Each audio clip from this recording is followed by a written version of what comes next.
تاسو د دې پنځپيري استاد دا بیان واورئ بیا راځو څو خبرې کوو دې له زه مدلل جواب ورکوم بې تحقیقه خبره کوي او ځای او ناځای نه ګوري بس خبره کوي او بیا په منبر باندې خبره کوي نو د دې پنځپيري استاد دا خبره واورئ بیا راځو زه تاسو ته تحقیقي او مدلل جواب درکوم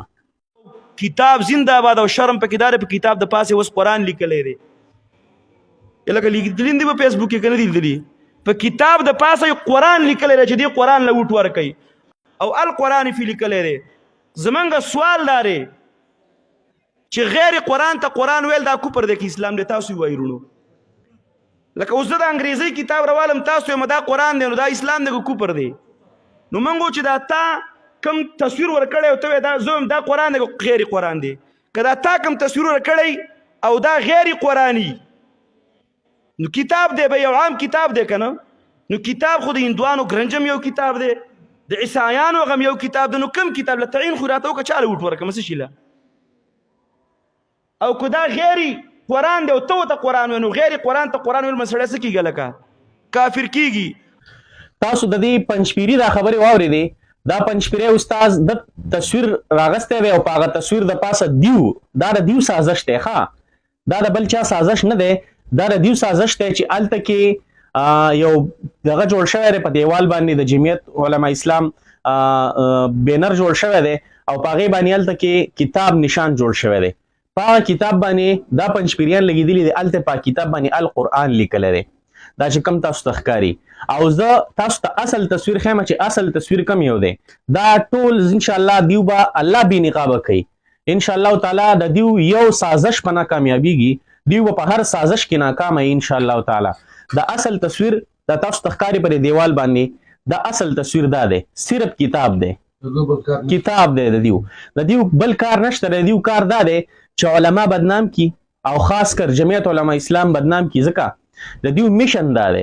دیو ته په دې باندې پیسې میلاویږي وټه ورچرس دي دیو ته دی باندې سم میلاویږي خو د دیو میشن دا دی چې د جمعیت علما اسلام چې څونه حق پرست علما دي دا دیو بدنام کی نو دا دیو لیکلی پی دیو دی القرآن پی دیو لیکلی دی اصل بینر چې کوم په دیوال جوړ شوی دی هغه تاسو ته ښکاري هم دا دی اصل دا دی بله دی ملا دا خبره کوي چې د دیو کتاب نشان دی تعین دی د کتاب وکي کتاب خو د انګلیش هم دی کتاب خو د بل سم دی کتاب خو د بل سم دی دیو تعین ولې نه کوي د کتاب چې دا کم کتاب دی چې موږ ته پته ولګي چې یاره خو هلکه کتاب دی که نه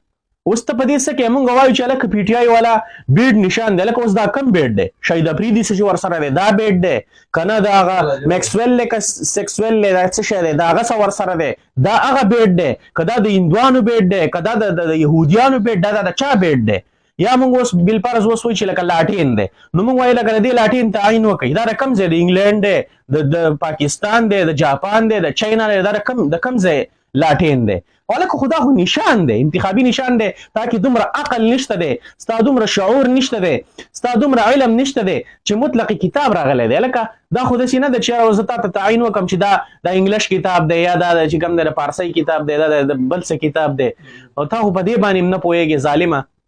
نو بیا راولګي وایي لکه تعین دی د کتاب وکړي نو موږ وایو تم د بیا تعین وکړه دا ته چې کوم بیډ له وټ ورکې د دې تعین هم وکړه چې دا د کوم ځای بیډ دی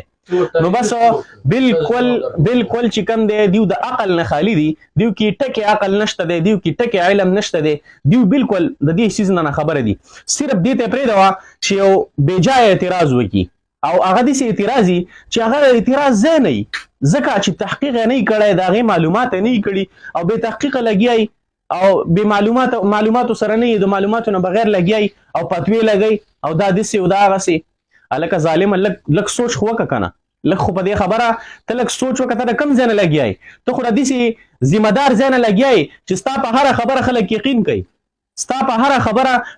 خبره خلکو د ځان لپاره دلیل ګرځي ته داسې ځای نه لګیا یې ظالم او داسې بیوډره لګیا یې ته به وایې چې بالکل همدا حق او سچ خبره ده د القرآن پې لیکلی دی دا پې جمعیت علما اسلام لیکلی دی و ظالمه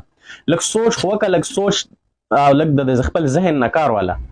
او لہذا راشه او کینه په میډیا واپس یاره زمانه غلطي شوې ده چې کوم ما دغه کړی دی دا خو تاسو د قرآن توهین کوئ تاسو پې القرآن لیکلی دی ظالمانو